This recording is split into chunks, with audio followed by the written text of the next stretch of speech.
Дінді бетпердеткен лаңкестер айылын жияр емес. Солырлар енді медиа жихад майданында жасанды интеллектіне қару өте бастады.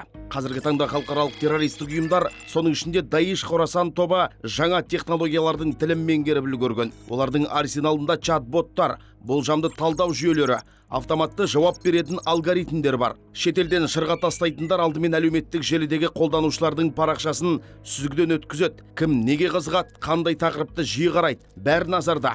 Виртуалды әлемдегі әуестікті талдап, сол сұранысқа сай құрбанын таңдайды. Арнайы алгоритмдер арқылы деструктивті контентті дәл нысанаға бағыттайды. Таргеттелген насихатпен аудиторияның назарын өзіне бұрып, санаға шабуыл жасайды. Бұл адам арбаудың бұрынғы тәсілдеріне қарағанда әлдеқайда арзан әрі тиімді әдіс. Себебі жасанды интеллект бір мезетте бірнеше платформада қатар жұмыс істей алады. Тіпті қарсы тараптан түскен сұраққа адам кейпінде жауап жазып, сенімге кіреді. Кибертерроризм осылайша жаңа сипатқа ие болуда. Оған қарсы күресте бір жақты емес, кешенді әрі көп қырлы болуға тиіс. Ақпараттық қауіпсіздік, цифрлық сауат пен құқықтық тетік қатар іске қосылмайынша виртуалды майдандағы қауіп сейілмейді.